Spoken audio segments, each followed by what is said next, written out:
शराब नहीं है, इससे तो ताकत मिलती है। हाथ जोड़ के कहना चाहता हूँ नौजवानों, तुम्हें खुदा का वास्ता है, पहले तो उम्मीद करता हूँ यहाँ कोई शराबी नहीं होगा, अगर हो भी तो आज अल्लाह से तौबा कर लेना।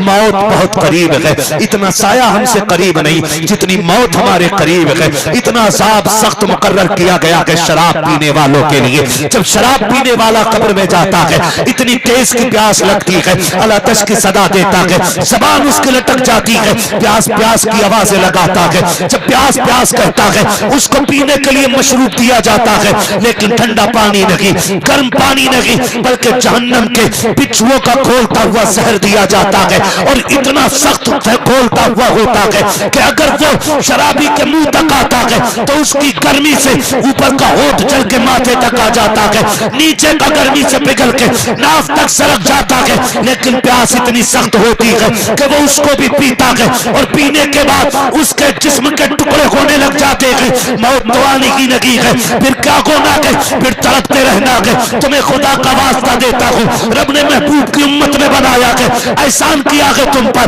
अपना मानने वाला बनाया है, एहसान किया है तुम पर, तुम्हारे सीनों में ईमान की दौलत रखी है, एहसान किया है तुम पर, तुम्हें मोमिने कामिल बनाया है, एहसान किया है तुम पर, अकीदों का मुहाफिज इमाम अहमद रजा दिया है, एहसान किया है तुम पर, हमारे अकीदे महफूज है, एहसान है खुदा का हमारे ऊपर। लेकिन जरा हाथ दिल पे रख के बताओ, और बरेली वाले का नाम लेने वालों, बगदाद वाले का नारा लगाने वालों, करबला वालों के नाम के नारे लगाने वालों, जरा हाथ दिल पे रख के बताओ तो सही। जब हम माँ के शिकम में थे, खुदा तब भी रिस्क देता था, जब शिकम से बाहर आए, खुदा तब भी रिस्क दे रहा है। हराम को मुंह से लगाने वालों, शराब के नशे में डूबने वालों, जरा दिल पे हाथ रख के बताइए, वो ऐसा कादिर मुतलक है कि जब तुम माँ के शिकम में थे, उस वक्त जिस्मों को बनावट के लिए एक लहू की जरूरत होती है, एक खून की जरूरत होती है, वो भी नापाक खून, वो भी गंदा खून। अगर वो मुंह के जरिए जाता तो मुंह नापाक हो जाते। सलाम करो खुदा की रहमतों को कि जिसने इतना धर्म रखा है,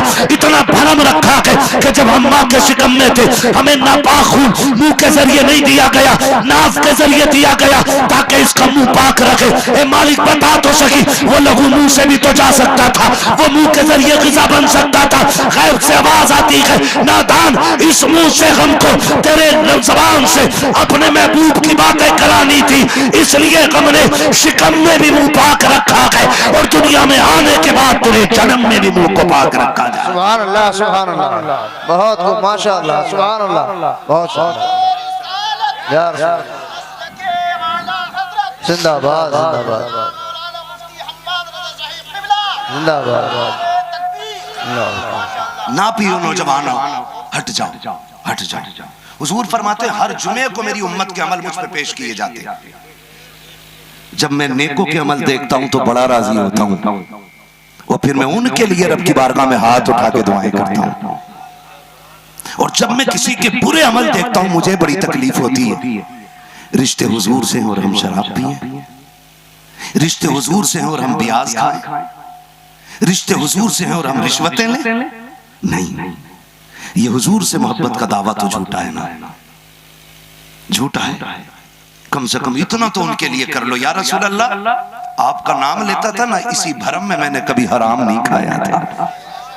कम से कम इतना तो कर लो यार, मौत आनी है जी। जनाजे देखे हमने, 6 माह के बच्चे का जनाजा, 8 साल के जवान का जनाजा, 25 साल के कड़ियल जवान का जनाजा, किसे मौत नहीं आई? किस उम्र में नहीं आई? क्या दूल्हा नए कपड़ों में नहीं मरा? बारात लौट के आ रही है, दुल्हन भी मर गई, दूल्हा भी मर गया। क्या ये पुरानी खबरें? ये सारी करीब की खबरें। तो फिर हम क्यों भूल जाते हैं कि मौत हमारे भी इतनी करीब है। और मैं तो अक्सर कहता हूँ, उजाले अपनी यादों के हमारे साथ रहने दो, न जाने किस गली में जिंदगी की शाम हो जाए। मरना है नौजवानों, कहीं ऐसा ना हो हम मरे और हमारे मुंह से शराब की महक आ रही हो, हम मरे हमारे जिस्म में हराम का लुकमा रखा हो। फिर याद रखना, खैरियत नहीं है, फिर खैरियत नहीं है। अगर शराब पी के मर गए तो फिर बनना क्या है? हुजूर से रिश्ते, हुजूर से मोहब्बतों के दावे। कुछ करो ना उनके लिए, कुछ करो, कुछ तो दुख उठाओ उनके लिए, कुछ तो रो उनके लिए। फिर देखो वो हुजूर मदीने से मदद को आते हैं कि नहीं। गलती हमारी है, कमी हम ही है। इतने फासले हुजूर से हो गए कि हमारे गुनाहों की दीवारें बीच में खड़ी हो गई। वो तो मेरा नबी करीम बन के आया, वो तो रहीम बन के आया, इतना करीम बन के आया। सारे नबियों को दुआएं दी गई, और ऐसी दुआएं कि जो किसी हाल में टाली नहीं जानी है ना। खास दुआएं दी गई, सारे नबियों ने अपने अपने लिए मांग ली, लेकिन मेरे नबी ने अपनी उम्मत के लिए भी दुआएं बचा के रखी हुई है। बेशक। अब उम्मत का ये फर्ज नहीं बनता है कि वो हुजूर के लिए जबान बचा के रखे आराम से? अरे भाई बनता है कि नहीं बनता है? अल्लाह कादिर मुतलक है, 6 महीने में मौत दे सकता था, माँ के पेट से भी वो मुर्दा पैदा कर देता है कोई रोकने वाला? सारी मेडिकल ताकत खड़ी रह जाती है, एक बच्चा नहीं बचा पाते मिलके लोग। बड़े बड़े अमीरों की दौलत रखी रह जाती है, बगैर किडनी के एक बंदा जिंदा नहीं रह सकता। औकात क्या है इंसान? कुछ नहीं ना। वो चाहता तो हमें 6 महीने में भी तो मार सकता था, आज होते 12 साल में मार देता तो आज हम होते। उसने अगर इतनी लंबी उम्र दी है तो उसका शुक्र अदा करे और कहें मालिक तूने इतना मौका दे दिया है कि हम रो के तुझे राजी करके दिखा सके। कुछ तो करें हुजूर के लिए नौजवान। मैं कहता हूं कुछ ना करो, ये जिंदगी फानी है। मैं आज ही आऊं, अल्लाह जाने कल किधर होना है। इतने लोग बैठे, खुदा जाने कौन सूरज कल का देखेगा कि नहीं देखेगा। हो सकता है किसी की जिंदगी में आज आखिरी जलसा हो, और आप खुद भी फैसला करें जो पिछली बार आपके साथ जलसों में होंगे वो आज इस बार यहाँ नहीं कब्रिस्तानों में लेटे। ऐसे कितने चेहरे हो सकते हैं ना भाई, कई चेहरे हो सकते हैं। कई लोग हमारे बीच नहीं है। पिछले लोग कितने, पिछले साल कितने लोगों ने हमारे साथ बैठ के इफ्तार किया है, और इस बार रमजान में नहीं होंगे। मगर याद रखना, किसी के जाने से कभी कमी पड़ी है नहीं ना। जरा सी देर लगती है, जगहें भर जाती है। यहाँ किसी की कमी महसूस न तेरी होनी है न मेरी होनी। जरा सी लज्जत के लिए नशे में डूब गया जवान, रिश्वत इसलिए ले रहा है ताकि बिल्डिंग बना लो। हराम शॉर्टकट के लिए दौड़ गए लेकर के ताकि पैसा और हम चमके। मौत उन्हें भी आ गई जो BMW में थे, और वो भी मर गए जो छप्पर में लेटे थे। लेकिन याद रखना, जनाजे उनके याद रखे जाते हैं जो रब रसूल के लिए जिया मरा करते हैं। बेशक ये याद रखिएगा। मेरा गरीब नवाज हिंदुस्तान में ना, एक लाठी, एक लोटा बदना और एक जोड़ी कपड़े और एक मुसल्ला लेकर के खाली आया था। इतना लिबास पूरा था मेरे गरीब नवाज का। एक जोड़ी कपड़े, एक लोटा, एक लाठी और एक मुसल्ला, और एक वो कटोरा पानी वाला, ये सारा सामान था। और जब विसाल का वक्त आया ना, तबीयत खराब हुई। लोगों ने कहा हुजूर खैर है। फरमाने लगे अच्छा जरा लोग गवाह हो जाओ कि मैं हिंदुस्तान जब आया था तो बताओ मैं कितना सामान लेके आया था। लोगों ने कहा हुजूर एक लाठी थी, एक लोटा था, एक कटोरा पानी का और एक मुसल्ला था। फरमाने लगे शुक्र परवरदिगार का, देख लो आज मेरे पास इससे ज्यादा सामान तो नहीं है।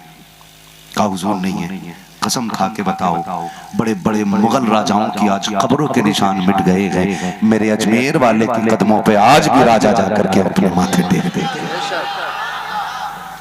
क्या गलत है ये भाई?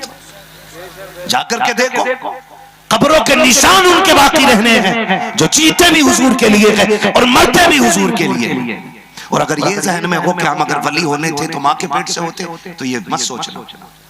अगर बिश्र हाफिज तौबा कर ले तो शराब की फैक्ट्री का मालिक अपने दौर के वलियों का इमाम बना दिया जाता है। फुज़ैल बिन अयाज़ अगर चोरी करने वाले लोगों का सरदार हो और तौबा कर ले तो बगदाद वाले के पीरों में गिनती होने लग जाती है।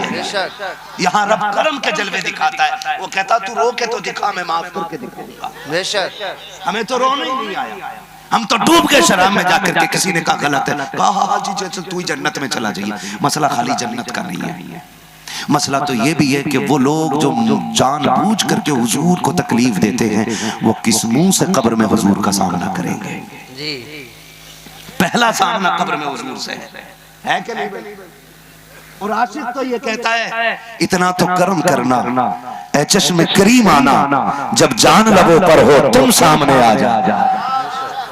हम तो चाहते ये है कि मौत ही तब आए जब मुस्तफा के जलवे सामने होने चाहिए। हम तो मरने से पहले ही उन्हें देखना चाहते हैं, ये हमारी तमन्ना है, हम मरने से पहले देखें। ओ भाई अल्लाह ना करे, अल्लाह ना करे, अल्लाह ना करे, अगर इस हाल में मर गए कि हुजूर को दुख हो रहा होगा, तो फिर कब्र में किस मुंह से हुजूर का सामना होना है। बैठे ना सारे नौजवान में, मैं कुछ नहीं कहना चाहता। आप पैसे वाले हैं, आपके पास दौलत है, कब्र में काम नहीं आनी है। कब्र में काम। और मुझे तो हैरत होती है, आज शराब पीने वाला बड़े फख्र से कहता ब्रांडेड पीता हूं, लेकिन सुनो, जो शराबी होते हैं ना वो अच्छे बाप बन सकते हैं, ना वो अच्छे शौहर बन सकते हैं, ना वो अच्छे बेटे बन सकते हैं, ना वो अच्छे भाई बन सकते हैं, और ना वो अच्छे पड़ोसी बन सकते हैं, ना वो अच्छे इंसान बन सकते हैं। ये के लिए हम जानते हैं, हमने लोगों के दुख सहे हैं, सुने हैं, हमने लोगों की तकलीफें सुनी है, हमें पता है। अगर गलत लगती हो मेरी बात, चलो मेरे साथ में आपको मुआशरा दिखाऊं। शराबी जिंदा होता है, औलाद यतीमों की तरह रहती है। शराबी जिंदा होता है, बीवी बेवा की तरह होती है। कम से कम अपने लिए ना सही, अपने बच्चों के लिए यार मान जाओ, अपने बच्चों के लिए मान जाओ। तुम्हारे जीते जी कहीं बेटियां तुम्हारी यतीमों की तरह जिंदगी ना गुजारे। आज भी जब ना बाप नशे में धुत होके गिरता है, कोई उसकी तकलीफ पे रोए ना रोए, बेटियां चीख जाया करती हैं, बेटियां तड़प जाती हैं। कितनी बेटियों की ये शिकायत है कि हम बूढ़े हो गए, कमाते कमाते सारी दौलत बाप ने शराब में लगा दी। वो बेटियां कहती काश मौत आ जाती, ऐसी जिंदगी ना होती।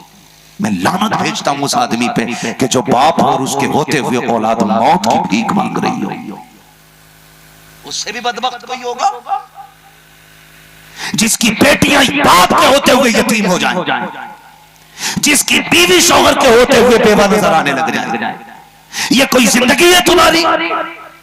और गैरत फिर भी ना हो पैसे वालों, शराब पीने वालों, मेरे साथ चल, मैं तुझे मंडी में गैरतमंद दिखाऊंगा, मैं तुम्हें मंडी में इज्जत वाले दिखाऊंगा। अगर तू वीआईपी सोफे पे बैठ करके शराब के गिलास पे गिलास चढ़ाता है और अपने आप को इज्जतदार समझता है तो बड़ा बेवकूफ है तू। अगर तू अरबों खरबों का मालिक है, शराब पीता है, तो तुझसे बड़ा जलील कोई नहीं है। इज्जतदार तो वो है जो घर से खाली थैला ये कह के गया के लेकर के अगर मजदूरी मिल जाएगी, शाम को बच्चों के लिए राशन लेके आऊंगा, और वो बड़ी दोपहरी में मंडी में बिका के शाम को आटा लेकर के लौटा के बैल की टूटी चूटी तो थी, लेकिन इज्जत पे कोई दाग ना था।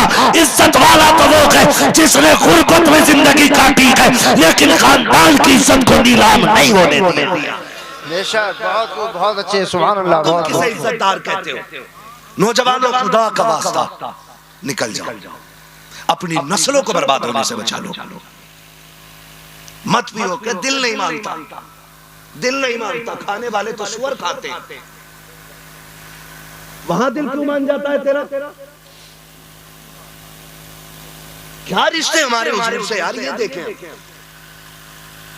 वो कहा था किसी ने, इतना काफी है जिंदगी के लिए, रख ले आका जो नौकरी के लिए, आ गए कब्र में भी छुड़वाने, दर्द कितना है उम्मती के लिए।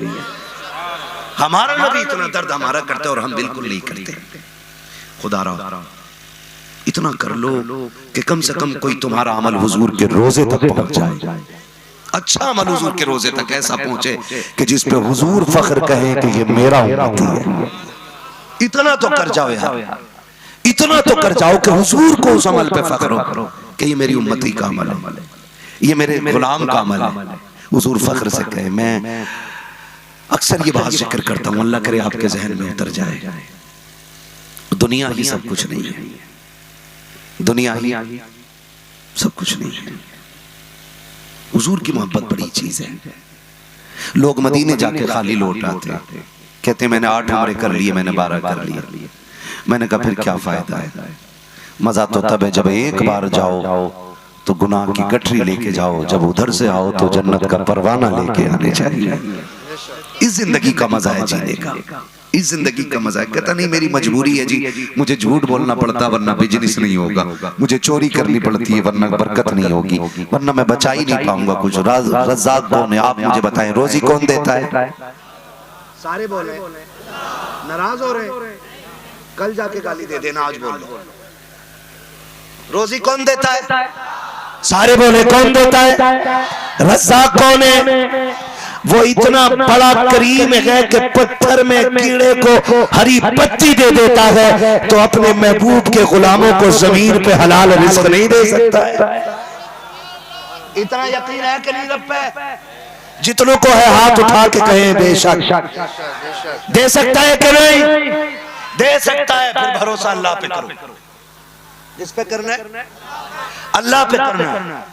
फिर देखो मदद अल्लाह की तरफ से आती है कि नहीं। आजमाइशें भी आएंगी अगर आप करेंगे अमल। ऐसा नहीं है कि आप बैठ गए और फिर जिब्रील मन्नो सलवा ला रहे हैं और आप दबा दबा खा रहे हैं और सो रहे हैं। ऐसा भी नहीं होना है। मुश्किलें आनी है। जब मेहनत मेरे नबी ने की है तो उम्मत को भी करनी पड़ेगी उम्मत को भी मेहनत। तो फिर यहाँ ये मसला नहीं कि हम अल्लाह वाले हो गए तो अब जन्नत का खाना क्यों नहीं उतरा है। जरा सुने, अल्लाह करे ये दिल हमारे सीनों में ऐसे धड़कने लग जाए कि इसकी खबर किसी को हो ना हो हुजूर को हो जानी चाहिए। एक नौजवान था, ये बात मैंने कई बार बयान की है लेकिन आज फिर कर रहा हूं ताकि ये बात आपके दिल में उतर जाए। रिश्ता हुआ नौजवान का। जब नौजवान का अल्लाह जज़ाए खैर दे, जब नौजवान का रिश्ता हुआ ना तो शादी के दिन करीब आ गए। शादी हुई माशाअल्लाह। आगे बैठे रहिए, तवज्जो है ना? आप मुझे देखिए। शादी रिश्ता हुआ, शादी के दिन करीब आ गए। लड़का दूल्हा बना, ससुराल पहुंच गया। जब ससुराल पहुंचा तो शोर मच गया। बेटियां भी सुने और बेटे भी सुने इस बात को। कहा जी इसके साथ निकाह नहीं करना है। कहा क्यों? कहा ये लड़का वो नहीं है जो हम देख के आए थे। तवज्जो है ना सबकी? सुन रहे हैं? ऐसा तो नहीं मैं बिला वजह पसीना बहा रहा हूं। लड़की वालों ने कहा कि हम इसके साथ बेटी का निकाह नहीं करेंगे। कहा क्यों? कहा ये वो लड़का नहीं जिसे हम देख के आए थे। बाप ने कहा मैं कसम खाता हूं वही बेटा मेरा। कहा ये तो हम भी जानते हैं। कहा फिर? कहा बात यह है कि जब हम देख के आए थे ये क्लीन शेव था, अब इसके चेहरे पे दाढ़ी है। दाढ़ी के होते हुए हम बेटी का निकाह नहीं करेंगे। चाहो तो बारात ले जाओ। जब इतनी बात कही ना तो बाप टेंशन में आ गया। उसने कहा क्या करें? बेटे के पास गया। बेटे मामला उलझ गया। कहा क्या? कि लड़की वालों ने निकाह करने से इनकार कर दिया। उसने कहा क्यों? कहा वो ये कहते हैं कि जैसे हम लड़के को क्लीन शेव देख के आए थे, क्लीन शेव, वैसा ही अगर ये होगा तो हम निकाह करेंगे। दाढ़ी वाला दामाद नहीं चाहिए। तो कहा आप क्या कहना चाहते हैं? कहा बेटे एक काम करो, दाढ़ी मुड़ा दो। बेटे ने कहा जब हज करके आए थे तो आपने मुझे बताया था कि मैं हुजूर के रोजे पे गया तो जालियां देख के बेहोश हो गया था। उसने कहा अब्बा वो कौन सा इश्क था जो जाली देख के बेहोश कर गया था, और अब कौन सा इश्क है जो बेटे की दाढ़ी मुड़ाने की आप बात कर रहे हैं? बाप ने कहा बेटे बात इज्जत की आ गई है, बारात लौटेगी दुनिया क्या कहेगी? बारात वापस जाएगी दुनिया क्या कहेगी? बेटे दाढ़ी मुंडाले में बाप तेरा मेरी खातिर दाढ़ी मुंडाले। बेटे दाढ़ी निकाह के बाद दाढ़ी रख लेना, फिर तुझे कोई रोकने वाला नहीं होगा। बाप ने जैसी बेटे से इतना कहा है, उसने कहा बा अगर बारात लौटी तो कहा बेटे मेरी इज्जत चली जाएगी, और कहा बा अगर दाढ़ी मुंड गई तो कहा बेटे अगर दाढ़ी मुंड गई तो निकाह हो जाएगा। बेटे ने कहा ना बा अगर बारात लौटी तो तेरी इज्जत चली जाएगी, अगर मैंने दाढ़ी मुंडा दी तो मेरे महबूब की इज्जत पे बात आ जाएगी। कहा तेरी इज्जत बड़ी है या मेरे महबूब की इज्जत बड़ी है? कहा मैं तेरी इज्जत के लिए महबूब की इज्जत पे हाथ नहीं उठने दूंगा। उसने कहा सुन, कान खोल के सुन ले, जायदाद का मालिक मैं हूँ, जमीन का मालिक मैं हूँ, प्रॉपर्टी मेरी है, बैंक बैलेंस मेरा है। अगर तू मेरी नहीं मानेगा मैं जायदाद से बेदखल कर दूंगा। फैसला कर ले। बच्चे ने कुछ देर सोचा और उठा, अपने सर का सेहरा उतारा, कचड़े के ढेर पे फेंका और फेंक के कहा था बाबा जा बारात लेके वापस चला जा, तेरी दौलत तुझे मुबारक हो, नबी की सुन्नत मुझे मुबारक हो। अल्लाहु अकबर या रसूल अल्लाह, मरहबा।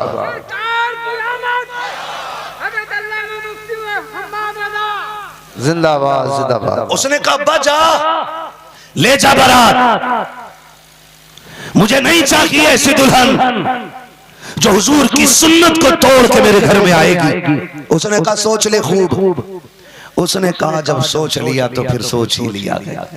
गोया वो कह रहा था ए फना इश्क का दस्तूर तुम्हें क्या मालूम, इश्क में दिल ही नहीं सर भी दिए जाते हैं, इश्क में दिल ही नहीं सर भी दिए जाते हैं। उसने कहा हो गया अब्बा फैसला, बेटा घर से निकल गया, बड़े बाप की औलाद था, गैरतमंद था, कहीं हाथ भी नहीं फैला सकता था, अगर मांगता तो गैरत जवाब दे गई, ना हाथ ना फैलाना, बड़े बाप की औलाद है। एक ही जोड़े में वक्त गुजरता रहा, 4-5 महीने बीत गए, सर्दी का मौसम आ गया, गर्मी के कपड़े, सर्दी का मौसम आ गया, अल्लाह अकबर तरबतर फिरता रहा, लेकिन कभी किसी के आगे हाथ नहीं फैलाया। अल्लाह अकबर, गौर कीजिएगा, जब एक दिन सर्दी बहुत ज्यादा बड़ी, एक बस्ती में ठहरा हुआ था, क्या करता कहां जाए, सर्दी बहुत ज्यादा है, मांग नहीं सकता है, मस्जिद का उसने रुख किया है, मस्जिद में जाकर के कपड़े की सफ़े, पुराना दौर है, सफेद एक की सफ में लिपट के एक कोने में बैठ जाता है ताकि सर्दी रात की कट जाए, कल सूरज निकलेगा कुछ वक्त कट जाएगा। जैसी रात के सन्नाटे में एक मस्जिद की सफ में लिपट के बैठा है, जो उस मस्जिद का पड़ोसी सबसे अमीर था,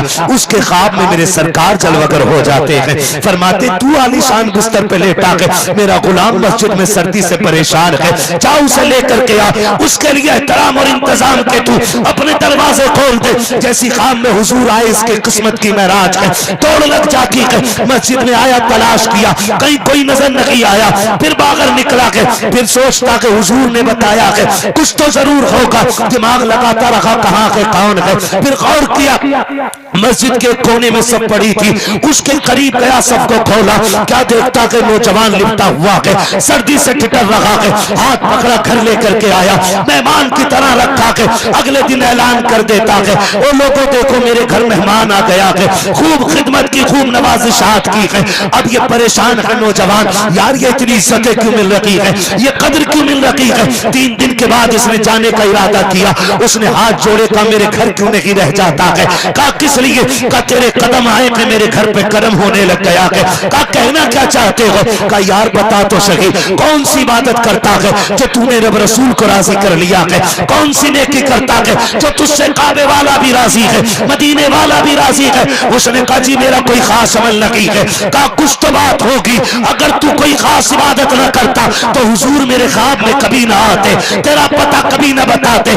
उसने कहा क्या कहना चाहते हो, कहा मैं जो तेरे पास गया हूँ अपनी मर्जी से नहीं, बल्कि आका ने तेरा पता बताया है और अपना कह के तुझे आवाज दी है, उसकी चीख निकल जाती है, रो के कहता है क्या कहा था मेरे नबी ने, उसने कहा ये कहा था कि मेरा गुलाम तेरी मस्जिद के अंदर है और तू बिस्तर पे लेटा है, काका ने मुझे अपना कहा था, कहा हाँ, कहा ये बताओ कौन सी नेकी है जो तूने की है। नौजवान की चीख निकल जाती है, उसने कहा आखिर मदीने वाले तेरे कर्म के सदके जाऊं, तेरी एक सुन्नत क्या रखनी है, तू मदद के लिए मदीने से आ गया है, अगर मैं तेरा हो जाऊंगा तू बचाने के लिए कब्र में भी आएगा, हशर में भी। बेशक सुभान अल्लाह, नारे तकबीर, नारे तकबीर, नारे रिसालत, नारे रिसालत, मसलके आला हजरत सुन्नते मुस्तफा, नारे तकबीर, मुफ्ती हम्माद साहब किबला, नारे तकबीर। कम से कम एक अमल ऐसा कर लो जो हुजूर कहे मेरा गुलाम है ये, जिस पे फख्र हो हुजूर को। नौजवानों मत जाना शराब के करीब, वरना बेटियां कितनी दर दर की ठोकरें खाती हैं आप सोच भी नहीं सकते हो, बेटियां कितनी जलील होती हैं तुम सोच भी नहीं सकते हो। अगर आप ये सोचते हो कि वो मर जाएंगे तो क्या होगा, तेरे दिल वाले पड़े दुनिया के अंदर, कोई ना कोई बेटी के सर पे हाथ रख देगा। तो सुन, ये कड़वी सच्चाई है, दौर बड़ा नाजुक है। आज यतीमों के सर पे हाथ बाद में रखा जाता है, यतीम बच्चियों के कपड़े पहले उतरवाए जाते हैं। गलत नहीं कह रहा हूं, खुदा का वास्ता दे रहा हूं। आज बेवा को रोटी बाद में मिलती है, उसके जिस्म को पहले खरीदा जाता है। तो मैं तो हर मुसलमान से कहता हूं, बड़े रिश्ते देखने के चक्कर में उम्र ना गुजारना, बेटियां जवान हो जाएं अपने हाथ से हाथ भी लेकर जाना, वरना कितनी जलील होती हैं बेटियां आप सोच भी नहीं सकते हो। खुदा करे किसी बेटी के सर से बाप का साया ना उठे, वरना शादी शादी नहीं है, कयामत बन जाती है। रुखसती का एहसान इतना बड़ा बोझ बन जाता है कि पूरी जिंदगी बेटियां ससुराल में सर उठा के नहीं चलती हैं। क्या जरूरत पड़ गई है कि दामाद करोड़पति होना चाहिए, क्या जरूरी है दामाद आपका लखपति होना चाहिए। जरूरी यह है कि दामाद आपकी बेटी की इज्जत करने वाला होना चाहिए। उसके दर्द को समझने वाला होना चाहिए, दुख में उसके साथ खड़ा होने वाला चाहिए। ऐसा दामाद ढूंढो, पैसे वाला नहीं। दौलत तो हिजड़ों के पास भी बहुत होती है, नचनियों के पास भी बहुत होती है। क्या वो इज्जतदार शहरी बन पाए आज तक? नहीं ना, बोलो नहीं बन पाए ना। तो फिर कम से कम बेटियों के लिए दुआएं मांगा करो, अल्लाह सबकी बेटियों के नसीब अच्छे कर दे। और किसी बेटी के सर से बाप का साया ना उठे, वरना याद रखना बाप जाता है, बेटे तो यतीम होते होते हैं, बेटी बार बार यतीम होती है। बेटा एक बार यतीम होता है, बेटी बार बार यतीम होती है। कसम खा के कह सकता हूँ, शराब पीने वाला बाप बेटी का जेवर बेच दे, बेटी उफ नहीं करेगी। किडनी फेल हो जाए, बेटी मरने वाले बाप को किडनी दे करके बचाने की कोशिश करती है। यार क्यों बेटियों पे इतना सितम हम करें? हम जिएंगे अपनी औलाद के लिए, अपनी नस्लों के लिए, अपने बच्चों के लिए। हम अपनी सेहत बचा के रखेंगे अपनी बेटियों के लिए, ताकि हमारी बेटियां फख्र से ये कहती रहें कि हमारे बाप ने भले 4 बर्तन दिए हैं, लेकिन भीख मांग के नहीं दिए, मेहनत करके दिए थे। कम से कम इतना करे हर नौजवान, खुदा के वास्ते ना जाइएगा करीब शराब के, मत जाइए हराम के करीब। और एक एक बड़े, एक एक बच्चे, एक एक जवान और एक एक बहन से कहना चाहूंगा, मर जाना लेकिन कभी हराम का लुकमा ना खाना। मर जाना कभी हराम का लुकमा ना खाना। क्यों? जिस तरह गलत दवाई से फसलें खराब हो जाती हैं, उसी तरह गलत रोजी से नस्लें खराब हो जाती हैं। और बच्चों की अच्छी तरबियत में माँ और बहनों का सबसे बड़ा किरदार होता है। हाँ, माँ फातिमा होती है तो बेटा नेज़े पे चढ़ के कुरान पढ़ता है, और बहन ज़ैनब होती है तो ज़ैनुल आबिदीन यजीद की आंखों में आंखें डाल के खुतबा देने की जसारत रखता है। हाँ, बहन और माँ का किरदार बड़ा होना चाहिए। ये दोनों किरदार खूबसूरत पसंद कीजिएगा, इतने अच्छे किरदार तलाश कीजिएगा ताकि हम अच्छी नस्ल को परवान चढ़ा सके, एक अच्छा दौर अपनी कौम को दे सके, एक अच्छी जिंदगी। आपने एक मदद जलसा किया, खुदा करे कि ये एक जलसा इतना कामयाब हो जाए कि हर घर के अंदर से पारसाई की सदाएं आने लग जाए, हर जवान अपने आप को हुजूर का गुलाम कहलाने लग जाए। करेंगे इंशाअल्लाह कोशिश, वादा करते हैं सारे इंशाअल्लाह। कितने लोगों के हाथ नहीं उठ रहे भाई? नहीं छूट सकती शराब, छूट सकती है तो फिर उठाएं। और मैं तो इसलिए सबके उठवा रहा हूं ना, ताकि ना पीने वालों की आड़ में पीने वाले भी हाथ उठा दें, पर्दा भी रह जाए और तौबा भी हो जाए। करते रहे इंशाअल्लाह वादा, सुभान अल्लाह। कभी हराम नहीं खाएंगे, और खा लिया है तो अल्लाह से तौबा कर लीजिए। आज भी खुदा की रहमत आवाज दे के कहती, हम तो माइल बकरम है, कोई साइल ही नहीं, राह दिखलाएं किसे राह रवे, मंजिल ही नहीं, वो तो निहायत सस्ता सौदा बेच रहे हैं जन्नत का, हम मुफलिस का मोल चुकाए, अपना हाथ ही खाली है। बुजुर्ग फरमाया करते, हवेली नहीं बना लेना, गाड़ी नहीं बना लेना, कपड़े नए ले लेना, लेकिन दीन वही 1450 साल पुराना वाला होना चाहिए। हमें दीन नया नहीं चाहिए, हमें दीन हुजूर वाला चाहिए, हमें दीन सिद्दीक अकबर वाला होना चाहिए, हमारा दीन उमर फारूक आजम वाला होना चाहिए, हमारा दीन उस्मान गनी वाला होना चाहिए, हमारा दीन मौला। इतनी जोर से बोलो आवाज यहां तक आ जाए, मौला मौला। सुभान अल्लाह। ऐसा लग रहा है मेरे भाई जैसे महफिल शुरू हो रही है। कहो तो 2-1 घंटे और बोल लो। हाँ जी, बड़े अच्छे लोग हैं माशाल्लाह, बदलेंगे। मेरे वजूद मुझे एड़ियां रगड़ने दे, मेरा यकीन है पानी यहीं से निकलेगा। अल्लाह ने चाहा तो तब्दीली आएगी, और ऐसा इनकलाब आएगा कि इसी गांव के अंदर लोग मिसाल देके कहा करेंगे, अगर पारसा देखने हो तो उस बस्ती के जाके देख लिया करें। क्या नाम? रायपुर। लोग बात करेंगे कि अगर पारसा जवान देखने तो हर रायपुर के देख लो जाकर के। होगा ना इंशाअल्लाह, होगा इंशाअल्लाह। हम हुजूर के लिए वादा करेंगे कि कभी हराम नहीं खाएंगे इंशाअल्लाह, है ना जी। अल्लाह हमारे जवानों को सलामत रखे, हमारी बहन बेटियों की इज्जतों को सलामत रखे, हमारी नस्लों को सलामत रखे, आने वाली नस्लों को हुजूर का सच्चा आशिक बना दे। बस जो हुए गलत उनको माफ फरमाए रब्बे कायनात। जितनी तकरीर में, जितनी मेहनत तकरीर में लगती है ना, उतनी खाली शजरे में लगती है। साउंड इतने भाई थोड़ा सा डिस्टर्ब कर रहा है ना, तो शजरा में दिक्कत हो जाएगी थोड़ी सी। मेरा भाई थोड़ी आवाज दे दे तो मैं इनकी फरमाई। बहुत अच्छा आपका साउंड हो गया। हाँ, अब मुझे कोई शिकायत नहीं रही है। अच्छा साउंड आपका रहा है, थोड़ी सी और इसको आवाज दे दें, थोड़ा इको दे दें, ताकि मैं हुजूर का शजरा पढ़ूं। रिपीट दे दें इसको थोड़ा सा, ताकि मैं हुजूर का शजरा पढ़ूं ना तो मुझे सांस लेने में आसानी हो जाए, है ना। कितने लोग सुनना चाहते हैं शजरा? किसी को इतना नचा हो कि दम निकल जाए। अल्लाह सलामत रखे सारे लोगों की मेजबानी मुबारक है, मेहमानी मुबारक है। बहुत अच्छे लोग माशाल्लाह। रैया पूरा अबे हर राय क्या है? हर राय, ठीक है ना जी? हर राय दो हिस्सों में बांट रहे हैं, है ना। उसमें ना बहुत तकरार हो रही ना, हर राय, ठीक है। अब आप अगर शजरा सुनना चाहते तो बोलें सुभान अल्लाह। क्या बात।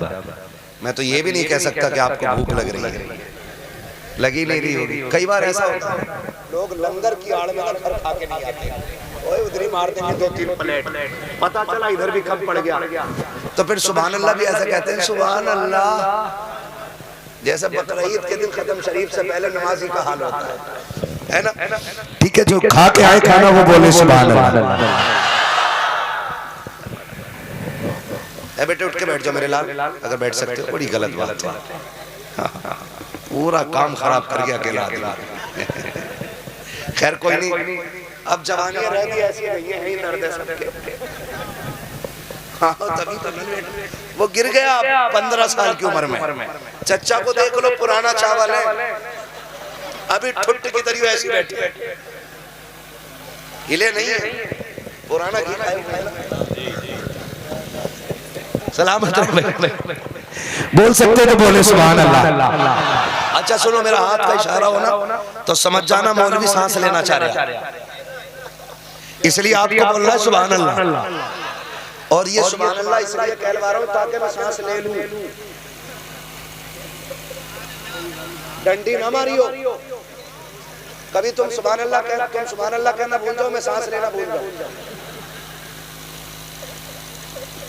ईमानदारी से काम करियो, नमाज जनाजा नहीं है कि मैं शुरू हो जाऊंगा तो पढ़ा के हटूंगा, तीर चले या पत्थर। ये रहा माइक, तुम्हारी सुभान अल्लाह खत्म, मेरा माइक है ना, देंगे साथ, हाँ ना। हाँ तो अब बोलिए, इतनी जोर से बोले कि गला बैठ जाए। क्यों? घर जाएं, सुबह माँ से नाश्ता मांगे ना तो आवाज बैठी, अम्मा के क्या हुआ? कहना माँ पैसे वाले पैसे लुटा रहे थे, मैं हुजूर के नाम पे आवाज लुटा के आ गया। तुमने देखा होगा नेता की महफिल होती है ना, नेता की है तो ना भी बैठा हो गला ना खाने सुबह के बाद नेता की नहीं से क्या हो गया, कल नारे बहुत लगा, कह रहा एक टिफिन और खाली एक रसगुल्ले और एक समोसे के लिए गला बैठा लेता। और अगर हुजूर राजी हो गए तो जन्नत मिल जाएगी, है ना। इतनी जोर से सुभान अल्लाह कहो कि गला बैठ ही जाना चाहिए। मैं भी मेहनत करता हूँ, देखें गला किसका बैठता है। यही तो मसला है हमारे यहाँ, एक जोर लगावे तो 3 पीछे खींचे, एक ने कही सुभान अल्लाह बाकी मुंह देख रहे, और जब सुभान अल्लाह कहेंगे तो भाई साहब चुप बैठे हो। एक साथ ही बोला करो, बोलो सुभान अल्लाह। ज्यादा ही अच्छी है, बहुत अच्छे लोग हैं, हर रायपुर के लोग। आगे आया 2 ही हिस्सों में है, हर रायपुर के लोग। बोलो जरा सुभान अल्लाह। आदम के बेटे शीश, एक भाई तो ऐसे सर हिला रहे कि हाथ सही पकड़। हाँ बड़े बड़े उस्ताद पढ़े दुनिया में, ठीक है ना। बोले सुभान अल्लाह। आदम के बेटे शीश, शीश के बेटे अनस, अनस के बेटे कैनान, कैनान के बेटे मेलाइल, मेलाइल के बेटे व्यारत, व्यारत के बेटे इदरीस, इदरीस के बेटे मुतवश्शिक, मुतवश्शिक के बेटे लबकने के नाम। हाजी अगर इशारा इधर है ना तो हाथ एक तो ही है ना, एक में माइक और एक से ही कहना है, समझ दोनों ली, है ना। ये ना कि मुझसे कही थोड़ी थी, मुसलमान इस पे मर गया कि मुझसे थोड़ी कही है। हर शबे बारात में तो 3 इमामों की छुट्टी हो जाओ, क्योंकि मुतवल्ली के घर ना गए फातिहा पढ़ने। इमाम सबका है भाई,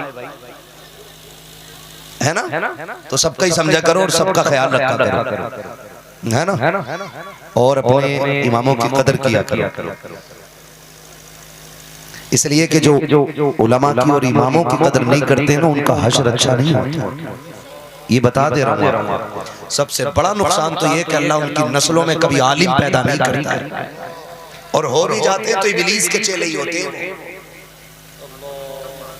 ये याद रखना। और कब्र में इल्म वाले काम आएंगे, मूंछ और पूंछ की लड़ाई वाले नहीं। इस पे तो वो लठ चलेगा कि धमक करवट तक जागी। आज ले उनकी पना, आज मदद मांग उनसे, कल न मानेंगे कयामत में अगर मार माया। और इमामों से भी एक गुजारिश करूंगा, चाहे किसी की गाड़ी हो या पतली हो, इज्जत बराबर देना, क्योंकि आप कौम के गुलाम नहीं, मदीने वाले के गुलाम। हाँ, इसलिए बस हुए नाम पर बेनिशान, कैसे कैसे जमीन खा गई आसमां, कैसे कैसे। हाँ जी, खैरियत है सारे लोग। जमीन के मुकाबले में आसमान बेहतर है, बाकी आपको नौजवान बेहतर लगता है तो आप पढ़ सकते हैं, कोई मसला नहीं। अब बोले जरा सुभान अल्लाह। अल्लाह करे आपकी नस्लों में हर घर में हाफिज कुरान पैदा हो जाए, जो बख्शिश का जरिया बन जाए, कब्र की ठंडक का सबब बन जाए, हश्र की शफाअत का सबब बन जाए। अल्लाह हर घर में कुरान वाले पैदा फरमा दे, है ना जी। अस्सलाम वालेकुम। हमारी वीडियो और देखने के लिए सब्सक्राइब करना ना भूलें।